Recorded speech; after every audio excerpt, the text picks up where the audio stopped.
Forum, Esther Coco, Raphaël Grand. 18h52, l'heure du Forum des idées. Chaque soir cet été, nous recevons un invité du Forum des idées pour voir comment son projet a évolué depuis son dernier passage dans cette séquence. Et ce soir, ce n'est pas un invité, mais deux invités et que nous retrouvons pour l'association Ensemble Sawa. Sa fondatrice, Adjinana Mahamat Abouna, bonsoir. Bonsoir. Et bonsoir Marie-Jo Masselé. Bonsoir. Vous êtes responsable de la communication. Le 6 février dernier, vous êtes venu nous présenter votre combat contre la précarité menstruelle au Tchad. Dans ce pays, on le rappelle, le tabou qui entoure les règles peut aller jusqu'à provoquer la déscolarisation des jeunes filles. Adjinana Mahamat Abouna, vous êtes vous-même originaire du Tchad, en Suisse depuis 8 ans. Vous avez créé cette association.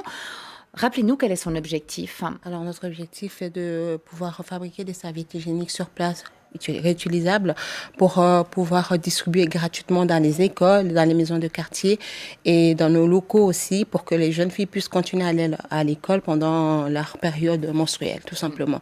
Donc là, on a pu mettre en place, parce que c'est un gros problème qui se fait ressentir de plus en plus. Il faudra complètement stopper ça. Pour moi, c'est vraiment une priorité de pouvoir aider ces jeunes filles-là. Marie-Jo Masselé, en février, vous veniez d'acquérir un local justement pour fabriquer ces serviettes hygiéniques lavables. Tout à fait. Pourquoi il faut des serviettes hygiéniques lavables sur place ? Alors, lavables parce que de nos jours, comme ça, pour pouvoir les réutiliser. Des jetables, ça coûte cher. On n'en trouve pas partout. Tout le monde n'a pas l'accès à ce genre de matériel, surtout. Et ce local, est-ce qu'il est fonctionnel aujourd'hui ? Alors aujourd'hui, oui. On a enfin pu signer le bail au mois de mai dernier. Donc c'est un local de 120 mètres carrés qui est une partie atelier, comme on le voit sur les photos, et une partie bureau et accueil. On a pu faire les travaux, toiture, peinture. On a pu aussi avoir, maintenant, on a 2 couturières, ainsi qu'une formatrice qui travaille depuis hier pleinement, parce qu'on a vraiment reçu maintenant tous les tissus, les machines, et on peut vraiment se lancer. Adjinana Mahamat Abouna, vous avez aussi cherché le soutien des autorités tchadiennes. Oui. Vous l'avez obtenu ?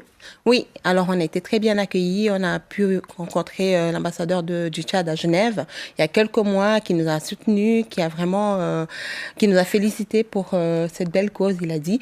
On a rencontré aussi la coopération suisse qui se trouve au Tchad, qui nous soutiennent. On a demandé leur soutien financier pour pouvoir aussi nous aider à pouvoir continuer à long terme ce projet-là. Et on a rencontré aussi l'ambassade de France qui nous soutient financièrement comme dans toutes nos actions. Donc on est très très contents.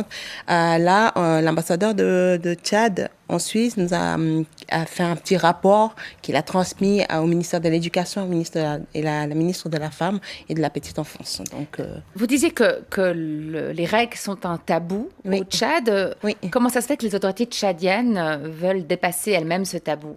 Alors, c'est parce que pour eux, ils mettent une lumière maintenant sur la femme. C'est très important au jour d'aujourd'hui au Tchad que une femme puisse réussir. Je pense que tout le monde s'est mis d'accord sur ça. Et là, même les autorités maintenant se battent pour que les filles puissent continuer à aller à l'école, pour que les filles puissent être indépendantes financièrement plus tard. Donc, c'est vraiment une réussite même pour nous. Ça sera une fierté plus tard. Donc, ça sera les représentants du Tchad, ces jeunes filles qui commencent à grandir aujourd'hui. Donc, pourquoi pas nous les aider, nous les plus grands, les aider à pouvoir vraiment... C'est ce que ce sont dit les autorités. Hein. Oui. Marie-Jo Masselé, dès ce mois d'août, des couturières commencent donc à coudre ces protections menstruelles depuis hier, vous avez dit.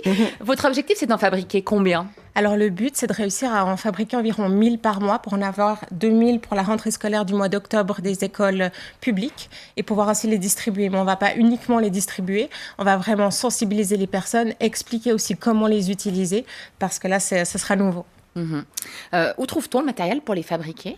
Alors, tout ce qui est matériel, les machines, tout ce qu'on a eu dans le local, on a tout trouvé au Tchad.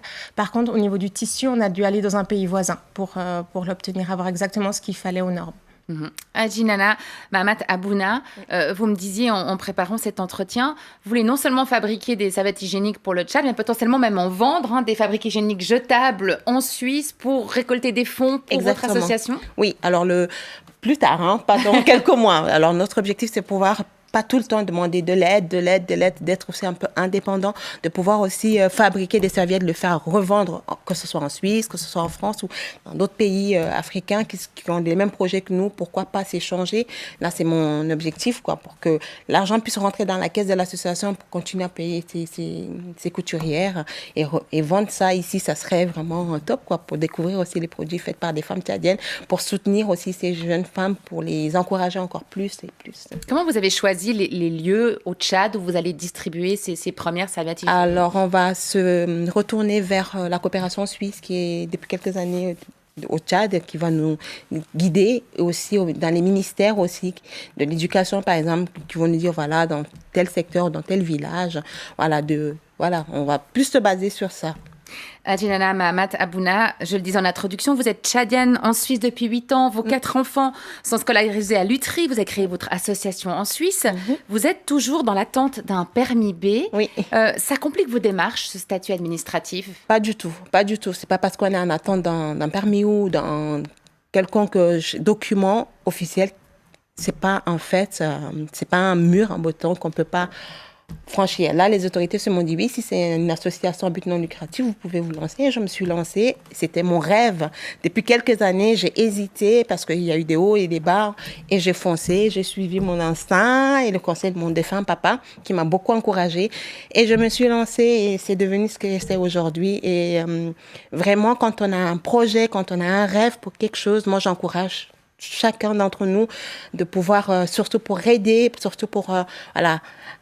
L'aide, pour moi, c'est très important. Vraiment, c'est une valeur sûre d'investir sur des jeunes filles, sur des jeunes garçons. Et j'estime que j'avais rien à perdre de me lancer. Donc, ça m'empêche en rien. Ensemble, Sawa, une association qui lutte depuis la Suisse contre la précarité menstruelle au Tchad et qui fait son chemin. Merci d'être venue nous en parler. Adjinana Mahamat Abouna et Marie-Jo Massélé. Bonne soirée. Merci beaucoup.